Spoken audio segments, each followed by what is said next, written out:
warahmatullahi wabarakatuh. Bismillahirrahmanirrahim. Alhamdulillahirabbil alamin. Wassalatu wassalamu ala asyrofil anbiya'i wal mursalin sayyidina Muhammadin wa ala alihi wa sahbihi ajma'in. Amma ba'd. Hadirin muslimin, para ulama, para tokoh masyarakat, wabil khusus Ustaz Haji Abdul Hasan selaku pengasuh kajian Al-Ma'had di Yayasan Abdul Rahman, yang saya hormati jajaran perusahaan Yayasan Abdul Rahman dan hadirin insyaallah. Puji syukur kepada Allah Subhanahu wa taala yang telah memberikan rahmat dan hidayahnya sehingga kita bisa berkumpul pada malam ini dan bersyukur tanpa suatu halangan apapun. Kedua kalinya Rasulullah tetap tertentukan kepada tujuan kita Nabi Muhammad sallallahu alaihi wasallam yang senantiasa terhadap syafaat fiddin wal akhirah. Bapak Ibu hadirin yang dirahmati Allah, seperti biasa sebelum kita kita awali, saya akan bacakan susunan pada malam ini. Ajaran pertama ini pembukaan, ajaran yang kedua ini kajian Islam, dan ajaran ketiga ini hukum. Marilah kita buka acara pada malam ini dengan surah Al-Fatihah dengan harapan mudah-mudahan acara pada malam ini senantiasa dijadikan amal soleh. Ada hadirin yang hamdul Fatihah. Alhamdulillahirabbil alamin.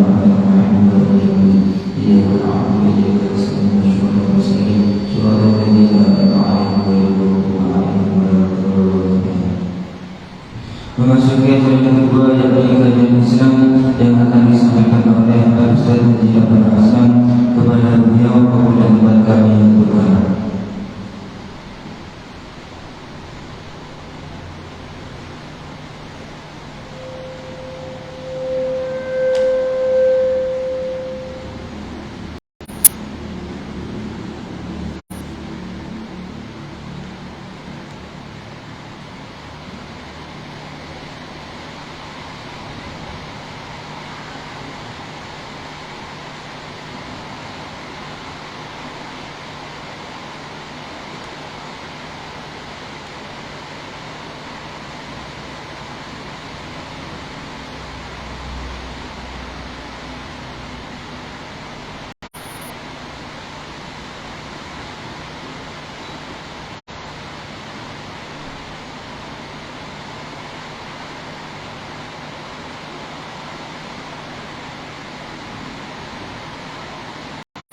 Assalamualaikum warahmatullahi wabarakatuh. Bismillah walhamdulillah, tsumma salatu wassalamu ala sayyidina Muhammad ibni Abdullah wa ala alihi wa sahbihi wa man wala, wala haula wala quwwata illa billah. Subhanaka la ilma lana illa ma 'allamtana innaka antal alimul hakim wa tub 'alaina innaka antat tawwabur rahim.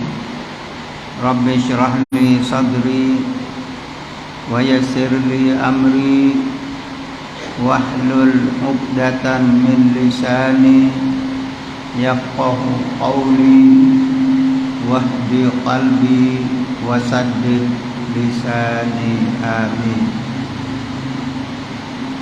Alhamdulillah, segala puji dan syukur kehadirat Allah yang alhamdulillah kita masih dipertemukan kembali oleh Allah di dalam majelis yang insya Allah adalah majelis yang mendatangkan manfaat bagi kita untuk dunia kita dan untuk akhirat kita. Semoga Allah Subhanahu wa ta'ala menjadikan kita senang mendatangi majelis-majelis ilmu yang insya Allah dengan kita datang ke majelis ilmu, selain kita mendapatkan ilmu, juga dosa kita diampuni oleh Allah Subhanahu wa ta'ala. Hadirin yang dimuliakan oleh Allah, bulan Rajab telah berlalu. Saat ini kita berada di bulan Sya'ban. Ketika bulan Rajab berlalu, baginda Nabi di dalam satu hadis yang diriwayatkan oleh Abi Daud, beliau membaca doa Alhamdulillahilladzi zahaba syahri Rajabin wa jaa bi syahri Sya'ban.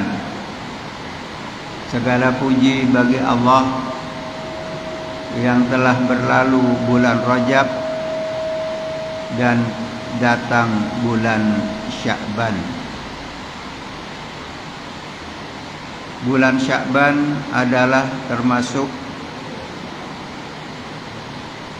bulan salawat kepada Rasulullah sallallahu alaihi wasallam. Di dalam doa kita tadi juga dibaca Allahumma barik lana fi Rajaba wa Sya'bana wa ballaghna Ramadan. Mari kita koreksi diri kita. Kita membaca, minta kepada Allah, Allahumma barik lana fi Rajaba. Untuk mendapatkan barokah itu apa yang telah kita lakukan. Sebab barokah itu tidak datang begitu saja kalau kita tidak berbuat. Kalau seandainya di bulan Rajab kita biasa-biasa saja, tidak ada peningkatan amaliyah kita, maka mari ketika kita mohon kepada Allah minta diberkahi juga di bulan Sya'ban, maka kalau di bulan Rajabnya sudah ketinggalan, maka mari di bulan Sya'ban ini jangan kita buang percuma. Mari kita tingkatkan amal ibadah kita. Terutama mari kita koreksi hati dan pikiran kita. Di dalam kita beramal, hati kita kemana? Di dalam kita beramal, pikiran kita bagaimana? Sebab antara lahir dan batin harus sejalan. Para bapak dan saudara-saudara sekalian yang dimuliakan oleh Allah, untuk mendapatkan keberkahan itu, baginda Nabi Muhammad sallallahu alaihi wasallam yang kita tahu beliau adalah paling mulianya hamba Allah. Bahkan beliau mengatakan, ana atqakum lillah, aku adalah orang yang paling takwa kepada Allah di antara kamu. Baginda Nabi dikatakan di dalam satu hadis yang diriwayatkan oleh Imam Al-Bukhari, Sayyidatuna Aisyah radhiyallahu anha, ma ra'aituhu Rasulullah sallallahu alaihi wasallam aktsara siyaman minhu fi Sya'ban. Jadi baginda Nabi sangat banyak berpuasa ketika berada di bulan Sya'ban. Di dalam hadis yang diriwayatkan oleh Imam Al-Baihaqi, habbus syuhur ila Rasulillah sallallahu alaihi wasallam an yasumahu Sya'ban thumma yasiluhu bi Ramadan.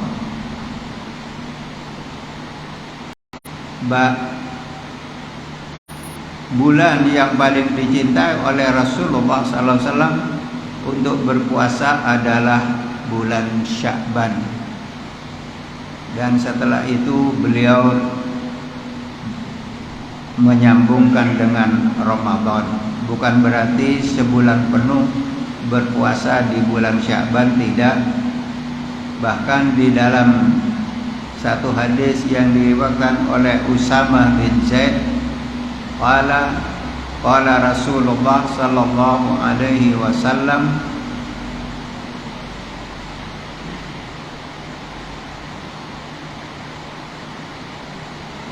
Qultu ya Rasulullah, Usama bin Zaid matur kepada Nabi Muhammad sallallahu alaihi wasallam, yang artinya dia bilang, ya Rasulullah, mengapa saya melihat panjenengan ini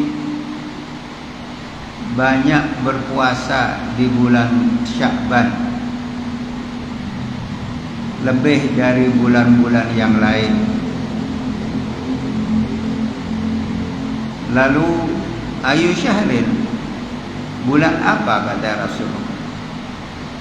Qultu Sya'ban, bulan Sya'ban. Terus baginda Nabi menjelaskan, Sya'ban baina Rajabin wa syahri Ramadan yaghfulun nasu anhu. Jadi Sya'ban ini ada di antara bulan Rajab dan bulan Ramadan. Banyak orang yang melalaikan bulan ini. Turfa'u fihi a'malul ibad, dan dinaikkan di dalam bulan Sya'ban itu amalnya hamba-hamba Allah. Fa uhibbu an la yurfa'a amali illa wa ana shaimun. Saya sangat menginginkan ketika amal saya diangkat ke langit dan saat itu saya sedang berpuasa. Para bapak dan saudara-saudara sekalian yang dimuliakan oleh Allah Subhanahu wa taala. Nah, di sini apa yang harus kita lakukan di bulan Sya'ban dan sampai ketika kita memasuki nisfu Sya'ban. Ini baginda Nabi Muhammad sallallahu alaihi wasallam, idza kana lailatun nisfi min Sya'ban faqumu lailataha wa sumu yaumaha fa innallaha ta'ala yaqul ala mustaghfirun fa aghfir lahu, ala mustarzikun fa arzuqahu, ala sa'ilun wa u'tiyahu, ala kada hatta yatlu al-fajru. Baginda Nabi menjelaskan kalau sudah sampai kepada nisfu Sya'ban, pertengahan bulan Sya'ban, nah itu baginda Nabi menganjurkan faqumu lailataha, maka hidupkanlah malam nisfu Sya'ban itu dengan ibadah. Nah, di sini para bapak dan saudara-saudara sekalian, sebagaimana yang biasa kita lakukan, kalau malam nisfu Sya'ban biasanya ba'da maghrib baca Yasin 3 kali dengan niat yang berbeda-beda. Nah, itu sebetulnya hanya kita singkat caranya. Kalau para salafus saleh itu biasanya mereka sholat 6 rakaat. Sholat apa? Sholat awabin, bukan sholat nisfu Sya'ban. Caranya bagaimana? Para salafus saleh itu pertama dia sholat dulu 2 rakaat, sholat awabin. Setelah selesai sholat baru baca Yasin dengan niat minta panjang umur kepada Allah dan seterusnya. Selesai sholat lagi 2 rakaat, lalu baca surat Yasin, selesai sholat lagi 2 rakaat baca surat Yasin. Itu yang dilakukan oleh para salafus saleh. Cuma kita orang awam biasanya pingin sing cepat, jadi tidak usah sholat, cukup baca Yasin 3 kali supaya cepat selesai. Tapi seandainya kita lakukan sebagaimana yang dilaksanakan oleh para salafus saleh, maka itu lebih baik. Dan di dalam bulan Sya'ban ini kita dianjurkan memperbanyak membaca sholawat, karena ini merupakan syahrus sholawat, bulan turunnya ayat innallaha wa malaikatahu yusalluna 'alan nabiyyi ya ayyuhalladzina amanu shallu 'alaihi wa sallimu taslima. Para bapak dan saudara-saudara sekalian yang dimuliakan oleh Allah, perlu kita pahami bahwa Ibnu Atha bin Yasar, beliau mengatakan idza kana lailatun nisfi min Sya'ban nasakhal malaku man yamutu min Sya'ban ila Sya'ban. Jadi kalau sudah datang malam lailatun nisfu Sya'ban, ini para malaikat mencatat. Apa yang dicatat? Yang dicatat orang yang sudah akan ditakdirkan meninggal dunia dari malam Sya'ban itu ke nisfu Sya'ban tahun depan. Jadi itu sudah dicatat oleh malaikat. Di dalam catatan itu bahkan dikatakan wa innar rajula la yadhlimu wa yafjiru wa yamtihu niswan wa qad nusiha ismuhu minal ahya ilal amwat. Nah, di dalam masa setahun antara Sya'ban dengan Sya'ban, orang yang sudah masuk catatan calon mayit tadi, itu ada yang masih berbuat zalim, ada yang berbuat maksiat, bahkan ada yang baru kawin. Artinya dia merencanakan kawin di bulan seterusnya, tapi namanya sudah tercatat termasuk orang-orang yang akan berakhir umurnya di antara Sya'ban sekarang dengan Sya'ban tahun depan. Mudah-mudahan kita semua masih dipanjangkan umur oleh Allah Subhanahu wa ta'ala. Hanya yang paling perlu adalah kita harus mempunyai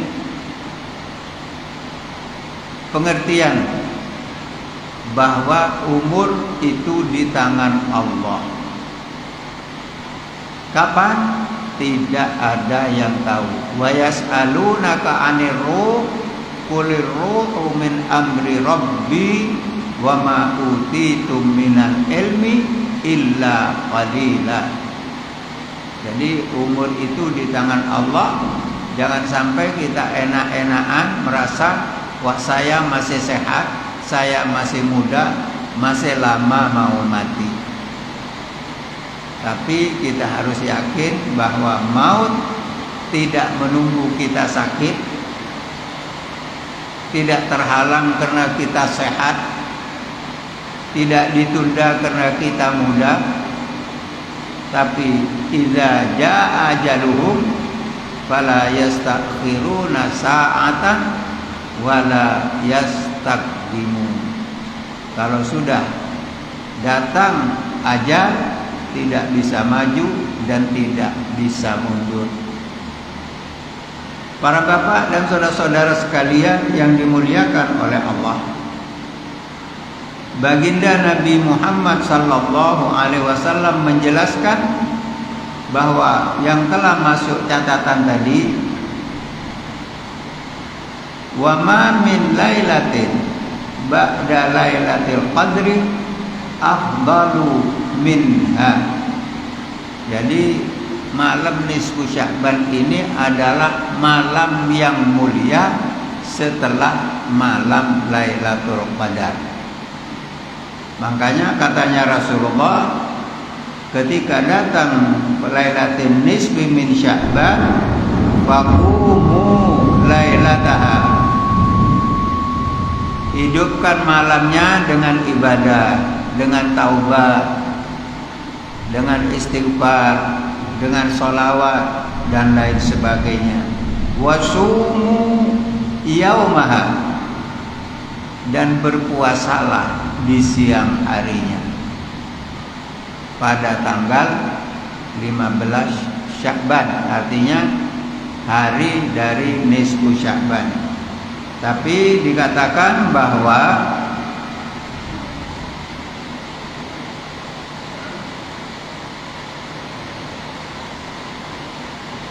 kalau sudah lewat nisfu Sya'ban, nah ini dikatakan oleh Rasulullah sallallahu alaihi wasallam,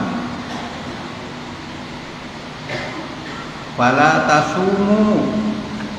Nah, kita tidak boleh berpuasa kalau sudah lewat tanggal 15 Sya'ban. Qala Rasulullah sallallahu alaihi wasallam, idzan tasafa Sya'ban, kalau sudah selesai sampai pertengahan Sya'ban, fala tasumu, janganlah kamu berpuasa. Nah, di sini dikatakan larangan tadi adalah litanzih rahmatan alal ummati an yaqafu anil haqqil qiyami bi siyami Ramadan ala wajhin nasyad. Jadi maksudnya kita dilarang berpuasa kalau sudah tanggal 16 Sya'ban sampai masuk Ramadan sampai akhir. Nah, itu supaya ketika masuk Ramadan kita tidak lemah, supaya tidak mengurangi kesemangatan kita di dalam menjalani puasa Ramadan.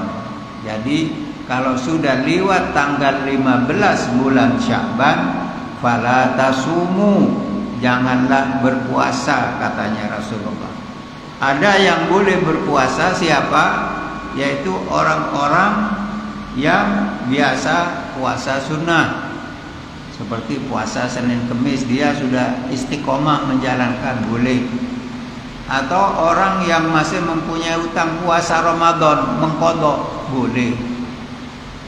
Atau punya nadar, nah ini boleh, masih dia berpuasa walaupun sudah lewat pertengahan bulan Sya'ban. Tapi kalau tidak, maka dikatakan oleh Rasulullah, fala tasumu. Dikatakan bahwa malam Lailatul Nisfi Sya'ban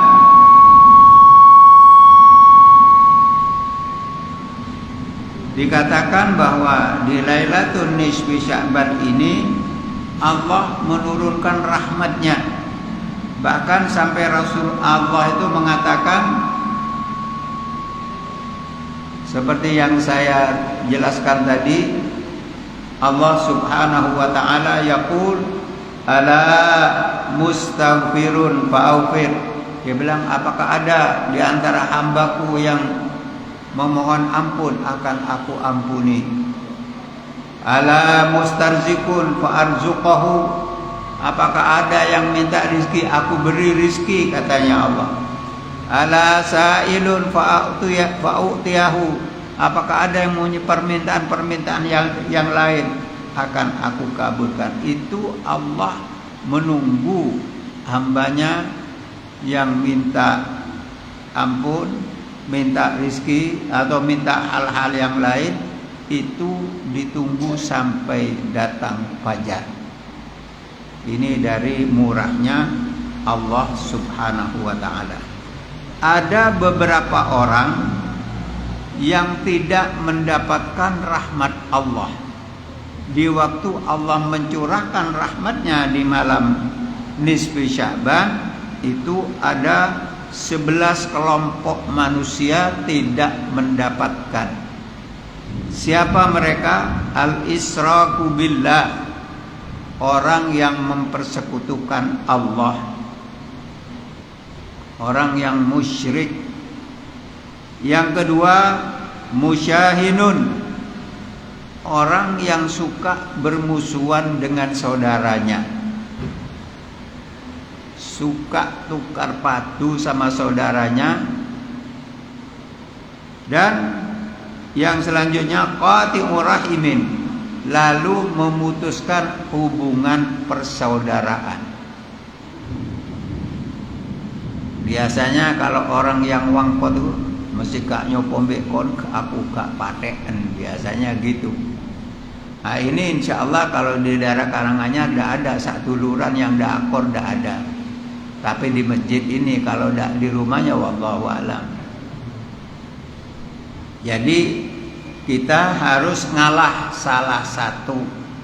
Kalau sedang kita bertengkar dengan siapapun, kita harus ngalah. Jangan sampai kita memutuskan tali persaudaraan. Siapa yang ngalah terlebih dahulu, itulah orang yang mulia di hadapan Allah Subhanahu wa ta'ala. Juga orang yang tidak akan mendapatkan rahmat dari Allah, tidak akan mendapatkan ampunan dari Allah di malam nisfu Sya'ban, aqul walidain, anak yang berani atau anak yang durhaka kepada kedua orang tuanya. Nah ini ya, harus hati-hati kita. Kalau masih punya orang tua, jangan terlalu mudah kita ini membentak atau berkata kasar, atau kadang-kadang mengatai ayah-ayah kita atau orang tua kita. Apalagi sampai ada yang mukul, apalagi ada yang sampai ngelaporkan ke polisi. Nah ini harus hati-hati, bahwa bagaimanapun alasan seorang anak, tidak ada jalan untuk melawan kepada orang tua. Kenapa? Karena dia terlahir ke dunia adalah melalui kedua orang tua kita. Orang yang telah menanamkan jasa tanpa minta balas jasa. Jadi kita sebagai anak harus tahu diri, jangan mentang-mentang. Kita harus sadar bahwa kita juga akan menjadi orang tua dari anak-anak kita. Bagaimana kalau seandainya anak-anak kita durhaka kepada kita? Bagaimana perasaan kita? Nah, demikian juga kita terhadap ayah dan ibu kita. Anak yang pandai bakti kepada ayah dan ibunya, mulia hidupnya di dunia, mulia hidupnya di akhirat. Orang yang durhaka kepada ayah dan ibunya akan hina hidupnya di dunia dan akan hina hidupnya di hadapan Allah Subhanahu wa ta'ala. Mudah-mudahan Allah menyelamatkan kita dan anak cucu kita, amin. Selanjutnya, orang yang tidak akan mendapatkan rahmat dari Allah, sahirun, orang yang suka sihir. Yang keenam, bughdus sahabah, orang yang membenci sahabat Rasulullah. Apakah ada? Ada. Bahkan ada yang mengkafirkan sahabat. Hati-hati. Sekarang ini banyak faham-faham yang disebarkan di masyarakat, utamanya kalau punya anak kuliah. Nah ini kudu diuping-uping, sebab penyebaran faham-faham itu kebanyakan di kampus-kampus.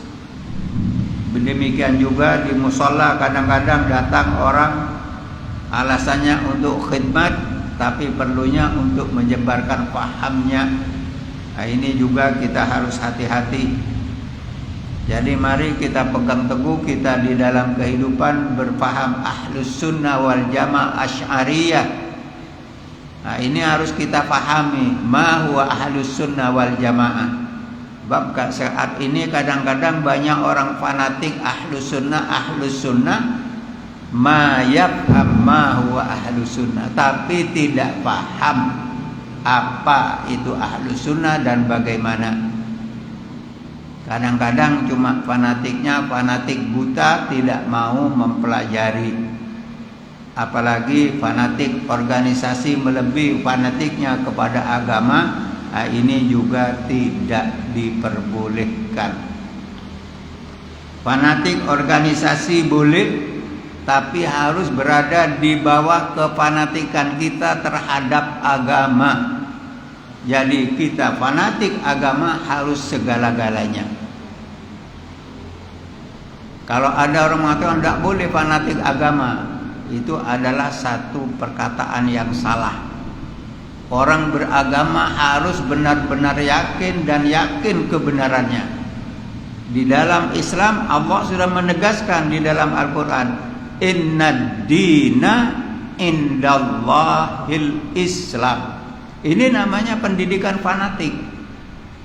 Kita harus yakin bahwa agama yang benar di sisi Allah tidak ada kecuali Islam. Kalau tidak fanatik, kita pelin-pelan kemana-mana. Nah, jadi mari kita harus mempunyai satu keyakinan yang kuat. Akidah Ahlus Sunnah harus kita pegang teguh dan harus kita pahami. Kalau masih diutak-atik, ditambah, dikurangi, jangan. Sebab Imam Abil Hasan Al-Asy'ari sudah menentukan, sudah meracik gampangannya, sudah sempurna. Selanjutnya orang yang tidak mendapatkan rahmat Allah, qatlun nafsi bidzulmin, suka berbuat zalim kepada sesama. Berbuat zalim ini adalah merugikan orang lain, bersenang-senang di atas penderitaan orang lain, senang kalau orang lain itu menderita, yang penting dirinya senang. Ini tidak boleh. Lalu orang yang kerjanya suka membuat patung, ini juga tidak akan mendapatkan rahmat dari Allah di dalam nisfu Sya'ban. Juga az-zani, orang yang berbuat zina, ini juga tidak akan mendapatkan. Selanjutnya syaribul khamr, orang yang suka minum minuman keras, suka mabuk-mabukan, ini juga tidak akan mendapatkan rahmat Allah. Bahkan dikatakan syaribul khamri ra'su kulli khati'ah, minum minuman keras adalah pokoknya perbuatan dosa. Sebab dengan minum minuman keras, setelah seorang mabuk, segala apa bisa dikerjakan, perbuatan yang mungkar. Jadi hati-hati anak-anak kita, jangan sampai kita kenalkan kepada minum minuman keras.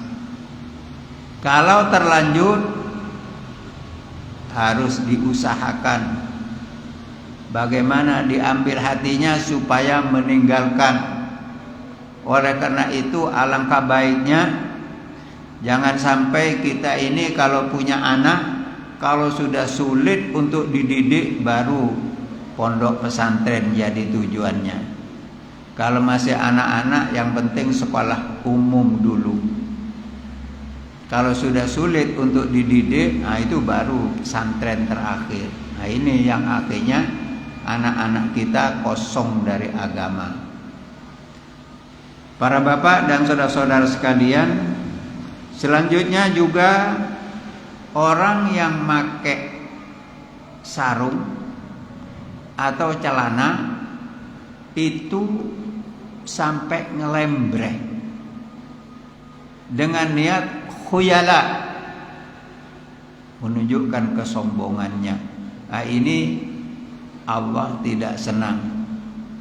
Jadi kalau pakai sarung, pakai celana, sebab sekarang tuh kadang-kadang banyak orang pakai celana, celananya lebih panjang dari kakinya, sehingga di bawah itu numpuk. Karena terlalu rendah, kena kotoran, kena tanah, kena bledok, akhirnya yang di bawah itu bekedek. Nah, ini kita harus bisa menjaga kesucian dari pakaian kita. Para bapak dan saudara-saudara sekalian yang dimuliakan oleh Allah Subhanahu wa taala, dikatakan oleh Rasulullah sallallahu alaihi wasallam, man ahya layaliyal khamsa wajabat lahul jannah. Siapa orang yang menghidupkan 5 malam, maksudnya menghidupkan bagaimana? Dengan ibadah kepada Allah, dengan zikir, dengan baca Al-Quran, dengan sholat sunnah. Nah, ini para bapak dan saudara-saudara sekalian, kita kalau melakukan ibadah sunnah itu yang paling banyak kita kerjakan di rumah. Afdalus salatil mar'i fi baitihi. Seutama-utamanya sholat seseorang di rumahnya. Sholat apa? Sholat sunnah. Apa tujuannya? Da' sirraka bainaka wa bainallah. Jaga rahasiamu antara dirimu dengan Allah. Jadi ibadah kita itu sebagian, sudah sering saya sampaikan, sebagian besar kita rahasiakan. Biar yang hanya tahu kita dengan Allah. Apa tujuannya? Lebih dekat dengan ikhlas. Kecuali illal maktubah, kecuali sholat 5 waktu. Bacaan-bacaan yang ba'da sholat boleh kita kerjakan. Sholat sunnah apa tak boleh dikerjakan di masjid? Boleh. Boleh, bukan tidak boleh. Tapi rumah kita harus kita beri bagian. Jadi rumah kita jangan kita jadikan seperti hotel. Bagaimana? Hanya tempat untuk tidur. Kita jadikan seperti warung, hanya tempat untuk makan minum. Kita jadikan seperti gedung bioskop, hanya untuk nonton TV. Tapi bagaimana? Nawwiru manazilakum bis shalah wa qiraatil Qur'an. Terangilah rumah-rumah kalian, katanya Rasulullah, dengan apa? Dengan sholat. Sholat apa? Sholat sunnah. Wa qiraatil Qur'an. Jadi kita boleh semaan seandainya di masjid, di musola pakai pengeras, boleh, bukan tidak boleh. Tapi rumah kita jangan kita kosongkan dari bacaan Al-Quran. Jadi kita jangan hanya senang baca Al-Quran kalau ada mic ini. Wah, kalau sudah ada mic, segala kemampuan kita kerahkan, kita tunjukkan. Di rumah kita tidak mau baca, ini salah. Silakan ikut baca semaan, silakan baca dengan baik, bagus. Tapi di rumah jangan tidak membaca Al-Quran.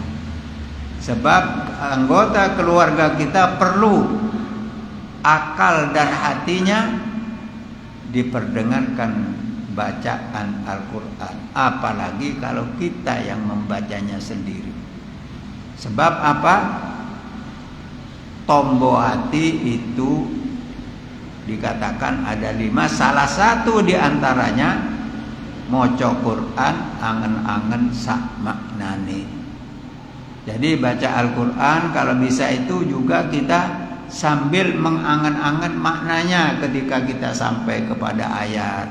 Ketika sampai ayat azab, bagaimana kita merasa kita banyak dosa, mohon ampun kepada Allah. Ketika ayat rahmah, kita bersyukur kepada Allah. Jadi harus sambil dihayati. malam apa saja yang dikatakan oleh Rasulullah, man ahya layali al-khamsah wajabat lahul jannah.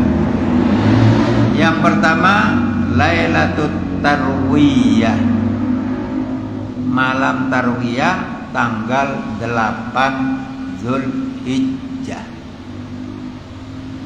Wa Lailatul Arafah, dan malam Arafah, malam 9 Zulhijjah.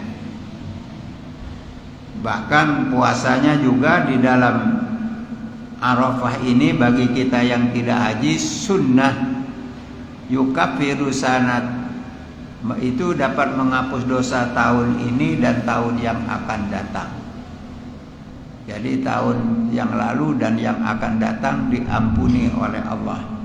Lalu walailatun nahri, yaitu malam Idul Adha. Jadi kalau malam hari raya itu jangan yang takbiran itu hanya kaset, sedangkan kita jagongan, ini kurang pas. Jadi kita ramaikan malam Idul Adha, juga malam Idul Fitri ini dengan ibadah kepada Allah Subhanahu wa taala. Dan termasuk di antaranya wan nisfu min Sya'ban, malam nisfu Sya'ban. Nah, insyaallah malam nisfu Sya'ban ini nanti hari apa? Insyaallah kalau tidak salah malam Selasa mungkin. Nah, ini mari kita dianjurkan, katanya Rasulullah, faqumu lailataha, perbanyak ibadah di malam harinya, wasumu yaumaha, dan berpuasalah di siang harinya. Para bapak dan saudara-saudara sekalian yang dimuliakan oleh Allah, seperti yang saya jelaskan tadi bahwa Sayyidina Syekh Abdul Qadir Al-Jailani Sultan Al-Auliya, beliau mengatakan Lailatun Nisfi min Sya'ban, malam nisfu Sya'ban, ia afdalul layali ba'da Lailatul Qadri, yaitu seutama-utamanya malam setelah malam Lailatul Qadar. Para bapak dan saudara-saudara sekalian yang dimuliakan oleh Allah, satu ketika baginda Nabi ketika malam nisfu Sya'ban itu beliau berkata kepada ibunda Aisyah, ya Humairah, ama ta'lamina anna hadhihi laila lailatun nisfi min Sya'ban. Ya Humairah, ini panggilan Rasulullah kepada istrinya. Jadi baginda Nabi itu sangat mesra dengan istrinya. Jadi berusaha menyenangkan hati istrinya. Jadi kalau kita juga kalau bisa ya kalau ke istri itu jangan wis sing tembem. Nah, kadang-kadang apa yang kurang baik pada dirinya disebut, jangan. Lalu katanya Rasulullah, ya Humairah, ya Aisyah, apakah kau tidak tahu bahwa malam ini adalah malam nisfu Sya'ban? Inna lillah fi hadhil laila, sesungguhnya Allah Subhanahu wa taala pada malam ini utaqa aminan nar, membebaskan hamba-hambanya dari siksa neraka, biqadri sya'ri ghanami kalbin.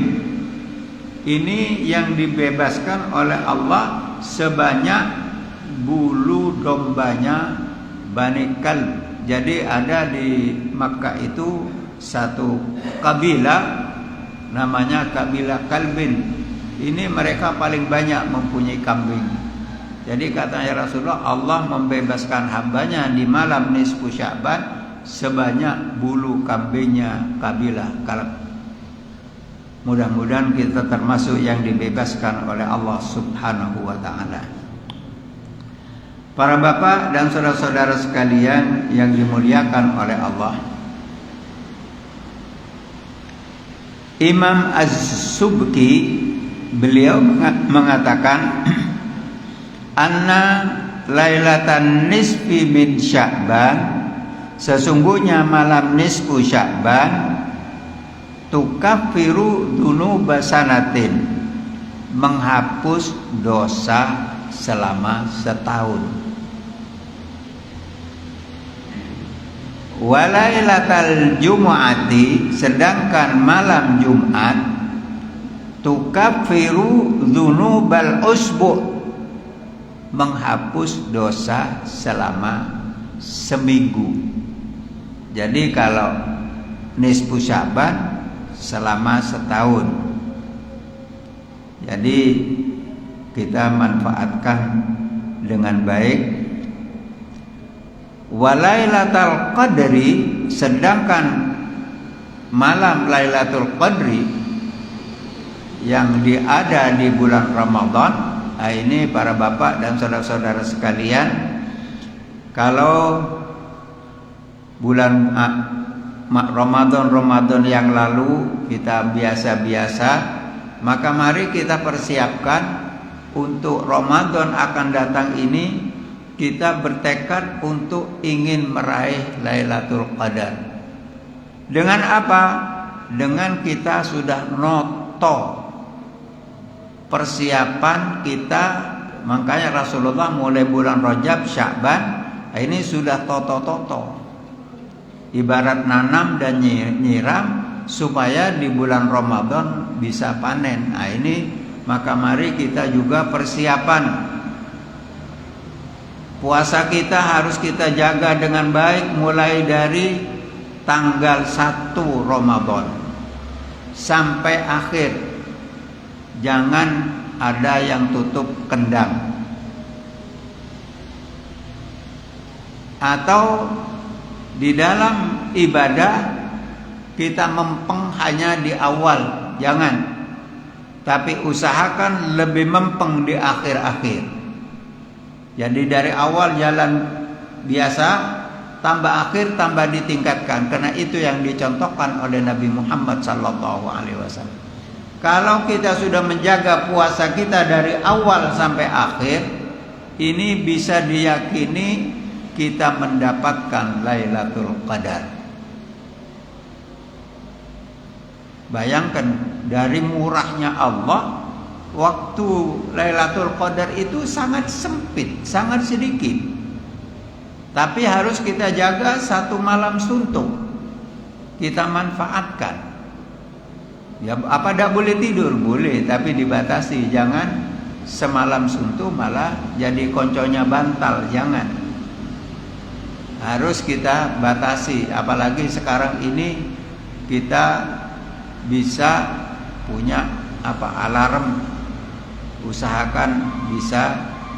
Atau ada satu ijazah, kalau ingin bangun malam tepat waktu, tidak usah alarm, amalannya ringan dan boleh dicoba, insya Allah tidak meleset. Apa?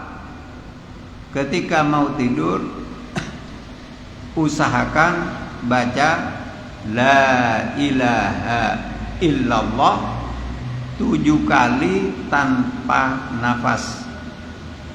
Dan yang ke-8 Muhammadur Rasulullah sallallahu alaihi wasallam. Ini tanpa nafas.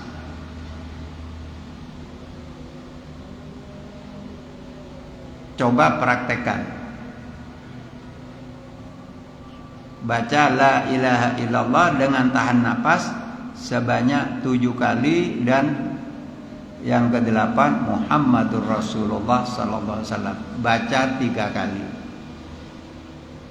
Ketika kita mau baca, kita minta kepada Allah, minta bangun jam berapa. Insya Allah tidak meleset. Para bapak dan saudara-saudara sekalian yang dimuliakan oleh Allah. Sudah ya, waktunya habis. Saya kira untuk malam hari ini saya cukupi sekian. Kurang lebihnya mohon maaf dan saya akhiri wabillahi taufiq wal hidayah. Wassalamualaikum warahmatullahi wabarakatuh.